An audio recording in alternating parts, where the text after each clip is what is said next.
voyager dans le temps.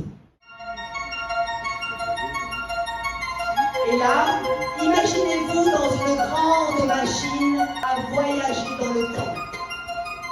Il y a plein de boutons partout. Ces boutons-là.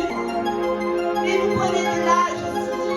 Vous avez plus de 12 ans, vous avez 15 ans, vous avez 20 ans. Le théâtre forum, c'est quoi? Le théâtre forum, c'est un théâtre qu'on dit citoyen, qui a été inventé par Augusto Boal à l'époque, et qu'on utilise aujourd'hui pour traiter des problématiques et faire réagir nos spectateurs. Les spectateurs sont face donc à une scène pour laquelle on va créer des questionnements. Aujourd'hui, on a décidé avec l'association Zéro Déchet d'utiliser cet outil pour parler de changement climatique. Regarde, il y a plein de déchets là devant. Et bon, regarde, il faut aussi t'en parle. Tu vois? Le réchauffement climatique là, mais pourquoi t'embêtes avec ça là? C'est dans longtemps ça. Mais moi c'est la semaine prochaine mon exposé quoi. Oui, mais ça ne nous concerne pas. Écoute, je sais pas. Donc effectivement, il se peut qu'en 2050, certaines de nos îles... Alors, on a construit une scène qui se passe en 2050. On fait voyager nos spectateurs dans le temps. Ils sont donc témoins de ce qui pourra se passer en 2050 si nous ne faisons rien. Si l'être humain continue à vivre dans la profusion, explique donc les conséquences de nos actes.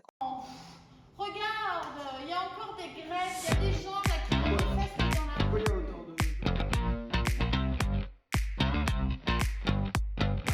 Elle est là-bas parce que Tati elle habitait les Tuamotu. Et les Tuamotu, ils sont fous.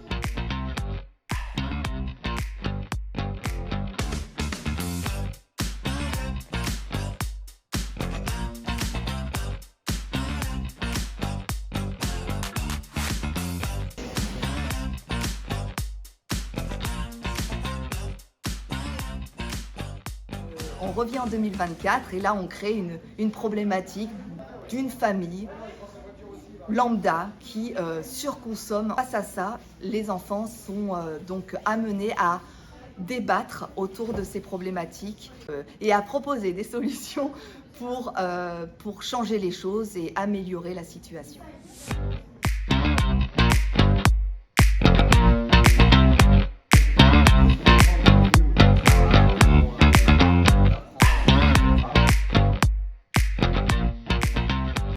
La participation est très active, on voit que c'est quand même efficace, pas mal de choses ont été notées sur le tableau, pas mal de réactions, les élèves ont bien compris les enjeux.